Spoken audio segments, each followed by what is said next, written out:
আর যত তাড়াতাড়ি সম্ভব আমার ডিভোর্সের ব্যবস্থা করো আব্বা। পিছে পিছে ডাকবেন না, ডাকতে চাই না। আল্লাহ যা করে ভালোর জন্যই করে। আল্লাহ তোর জন্য খুব ভালো। আমার জানি কেমন লাগতেছে, আমার পেটটা জানি কেমন। আল্লাহ, শান্ত বই না, আমার একটু অনেকের কল দাও না, আমার খুব পেট ব্যথা করতেছে।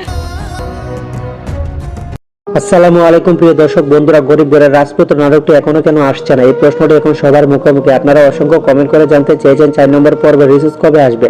তাই আজকের এই ভিডিওটি শুধু আপনাদের জন্য অনুরোধ করব শেষ পর্যন্ত সম্পূর্ণ ভিডিওটি দেখবেন। 3 নম্বর পর্বে আমরা দেখেছি মেঘলা মা হতে চলেছে আর অনেক বাবা। এই খবরে অনেকের চোখে মুখে ছিল অন্যরকম আনন্দ, স্বপ্ন আর দায়িত্ববোধ। কিন্তু সুখ যেন তাদের জীবনে বেশিক্ষণ টিকলো না। ষড়যন্ত্রকারী চাচা চাচিকে অনেক ক্ষমা করে দিলেও তারা থামেনি। কৌশলে মেঘলাকে বাড়িতে এনে অনেককে অফিসে পাঠিয়ে দিয়ে দুধের সঙ্গে বিষ মিশিয়ে খাইয়ে দেয়।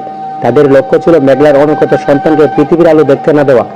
দুধ খাওয়ার পর মেঘলার কষ্ট চটপট করা এই দৃশ্য সত্যি হৃদয় বিদারক। আর ঠিক এখান থেকে 4 নম্বর পর্বে গল্প নামে এসে নতুন মোড়। 4 নম্বর পর্বে আমরা দেখতে পারি অনেক কোনো একভাবে সত্যটা জানতে পারবে।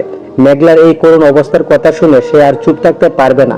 চাচির মুখোমুখি দাঁড়িয়ে জবাব চাইবে। চাচি হয়তো বলবে মেঘলার কিছু হয়নি, কিন্তু একজন স্বামী হিসেবে অনেক বুঝে যাবে কিছু একটা ভয়ঙ্কর ঘটেছে। তারপরে অনেক মেঘলাকে দ্রুত হাসপাতালে নিয়ে যাবে। সেখানে শুরু হবে জীবনের জন্য এক লড়াই, একজন মায়ের, একজন বাবার আর একটি অনাগত শিশুর বাঁচার সংগ্রাম। এই পর্বে আমরা দেখতে পারবো ভালোবাসা, বিশ্বাস আর পরিবার নামের সম্পর্কের আসল পরীক্ষা। প্রশ্ন হলো অনেক কি আবারও চাচা চাচিকে ক্ষমা করবে, নাকি আবার ন্যায় বিচারের করতে হাত দেবে? বন্ধুরা, আপনারা কি মনে করেন? অনেকের জায়গা থাকলে আপনারা কি করতেন?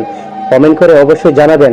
এবার আসি সবচেয়ে গুরুত্বপূর্ণ প্রশ্নে, 4 নম্বর পর্বে কবে আসবে? নাটকটি পরিচালক জামরুল রাজু এখন নির্দিষ্ট কোনো তারিখ ঘোষণা করেননি, তবে বিভিন্ন সূত্রে জানা যাচ্ছে আশা করা যায় আগামী 20 তারিখের মধ্যেই আমরা গরিব ঘরের রাজপুত্র এর 4 নম্বর পর্বে দেখতে পারবো ইনশাল্লাহ। আপনাদের অসংখ্য ভালোবাসা, কমেন্ট আর আগ্রহ আমাদের এই ভিডিওটি তৈরি করতে অনুপ্রাণিত করেছে। আপনারা পাশে আছেন বলে আমরা আছি।